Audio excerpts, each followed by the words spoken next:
So you want to use your drone to film some fireworks. Then you clicked on the right video. My name is Sean Oz. In this video, I'm gonna show you how to use your Mavic Pro or Mavic Air or a similar drone to show you exactly how to do that. Here on my channel, I share drone video and other artistic how-tos. So be sure to subscribe and click that little bell icon right over there so you don't miss any of my upcoming adventures. Yeah. Here. And if this video is helpful to you, make sure you share it. Not only does sharing help my channel, but remember, sharing is caring. And be sure to stay around to the end of this video where I will share with you the #1 thing you need to capture awesome firework video and pictures. I'm gonna be using the Mavic Air and the Mavic Pro as my standard to base this off of. Most of this will work with most standard drones. If you don't have a Mavic Pro or a Mavic Air, you might be able to still pull this off using this video. First, let's go over our video settings. Normally when I fly my drone, I'm filming in 1080 at 30 frames per second. When you're filming fireworks, where 4K and 60 frames a second would come in really handy, better yet, 1080 up to 120 frames a second. Now the reason I bump that frame rate is so that you can slow it down in post-processing and get a cleaner slow motion of some of these fireworks. I don't think I would use just 60 or 120. I would jump down to 30 on occasion because I like that look, and you might even want to go to 24 if you want more of that cinematic movie style. But the higher frame rates are going to let you have a much cleaner slow motion if you have some slow motion that you want to do. So you might want to jump around and not just film in one setting and one setting only. When flying at night, your obstacle avoidance is pretty much useless. There's no reason to leave that on. Your front-facing obstacle avoidance, your bottom sensors, and even your rear. You can go ahead and go into your settings and turn those off. The lights and the brightness from the fireworks can actually sometimes mess with that. You really don't want your drone to sort of just go haywire and wacky because it doesn't really know what's going on. Dark and can't use them. Light it can, dark it can't, light it can. So it's just better safe than sorry. And you just turn them off and you fly manually. And just don't run into anything, okay? Stay away from trees. Make sure your white balance, manually set that to daylight or something equivalent to that, because if you leave it in auto, it's going to be jumping all over the place and it's going to really mess with your shot. The fireworks are really bright. You'd think that you'd want to set it up for night shots. They're so bright that you get a better coloring with it set to day or something close to that. Feel free to explore that on your own because that is a personal preference. If you're using a Mavic Pro and not a Mavic Air, make sure you tap to focus at something way off in the distance and make sure it stays that way because it wants to tend to want to reset occasionally, and you need to make sure you remember to make sure it's focused. Otherwise, all your shots are going to be totally useless. Something with infinite focus like the Mavic Air or some of these other products on the market, those are fine. You're gonna have a lot better luck with something that's focused, is gonna stay set to what it is, and you don't have to worry about it so much. If you're one of those people that really like to color correct after the fact, then you wanna use D-Log or something similar when you're filming, and then you can bring the colors back after the fact in Final Cut Pro or Premiere or any of those editing softwares, Photoshop, Lightroom, things like that. If you're more like me and you want to try to get the colors exactly right, take a look at this video where I go over the Mavic Pro's every color profile that they have. You'll see that True Color is a setting that you can use where you have minimal, if any, work done in post-processing at all. This is probably pretty much an obvious, but make sure all your batteries are charged prior to getting to the event. It really sucks to get somewhere and be like all stoked and jazzed, ready to go. You get ready to launch and you have like 5 minutes of flight time and all your other batteries are dead. It's happened to me. I know it's happened to you. It happens to all of us. Just remember, charge those batteries. While we're going over things like that, remember, don't fly directly over people. If by chance your drone goes down over a crowd and nails someone in the head, that's on you. That's on you being a dumbass. So don't be a dumbass. Don't fly directly over people. There are plenty of fireworks shows that are done over lakes or open fields. Go to one of those with your drone. That's just not what any of us in this industry or in this hobby need, is somebody getting injured by a drone by getting bonked in the head. If you can, have a spotter with you. Make sure that you're looking for other drones in the air because you're not the only one that's wanting to capture these fireworks. Be prepared that there might be someone else, and if you see them, talk to them.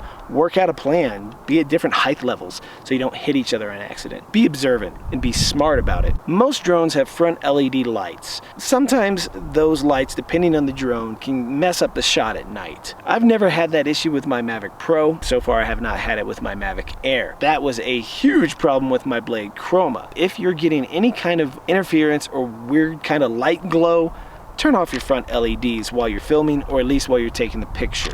If you happen to be working with a drone that has an adjustable aperture, you want to open that up all the way. If you don't, and you're using just something with an ISO and shutter speed like the Mavic Air or Mavic Pro, you want to adjust your ISO to about 1600. Sometimes it might need to be a little bit higher, sometimes a little lower. 1600 is a good starting base. And remember, your shutter speed should be down to 30 frames per second during the video. If this is your first time doing this, most of your video is going to come out and be a little blurry, or your pictures might be a little off. That's okay. Keep filming and adjusting, and you will get some usable footage out of this. Don't let it disappoint you. If this one doesn't work out, try again on another show. See if you can plan a couple shows to go to. This is not something that most of us get the first time. Now I want to go over a few tips and pointers on how to actually get good shots. Once you've got your settings down, that's only a small part of it. The rest is how are you gonna fly? You can just go up there and sit there. That's not anything cool. That's just a static shot. That's, you know, you might as well just take pictures then. I suggest if this is your first time shooting fireworks, start far away. Get way out back behind them and up at a decent height, and then slowly get a little closer as you do. Be prepared. They're gonna shoot off at different heights. You might be like down here thinking it's gonna be ready to go, and poof, it's like 100 feet over you. Different fireworks are gonna shoot at different heights. Make sure your height limitation is up a little high. 400 feet is what most of us try to stay under, but in a special situation like this, there's not going to be any aircraft flying into those fireworks, so you can probably bump that height up just a little bit, just so you're prepared to be able to get to those heights you need to get to. If you're going to a pro show, the fireworks that are going to be quite a bit higher than your neighborhood fireworks show. Move the drone left to right, not just forwards and backwards. Be really careful with your yaw. You really don't want to just sit there and yaw and move things around. That's like a very unprofessional looking video. If you are going to yaw, do it very slowly at the same time that you're strafing left or right. That will give you a really, really cool dynamic, and it will look very professional. It's really important to capture different angles, different heights, different movements. Later when you're editing these all together, you're just doing the same thing again and again. It's going to make for a really boring finished product. You really want that finished product to grab people, you're going to want to add music to it, which keeps your viewer interested. Sort of like how I keep moving from scene to scene here.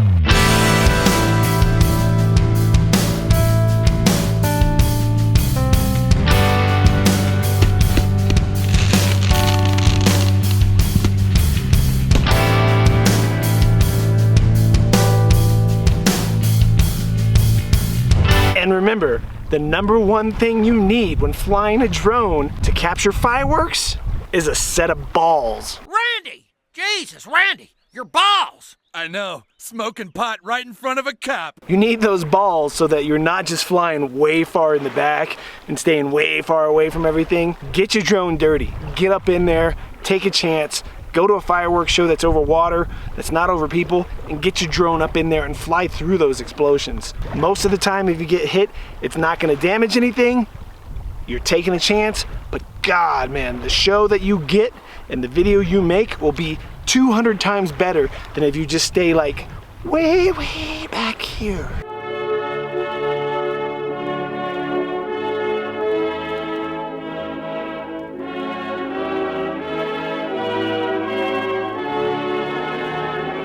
Get State Farm insurance, a personal articles policy. It's like $60 a year at every state except California. Sorry, California. The other 49 states, grab that plan. Have some confidence. Fly through there and get the shot. Those balls are what's gonna get you the best end results. Buffalo Soldier in the heart of America. And when you're done, come join me over on my Facebook group, Drones United.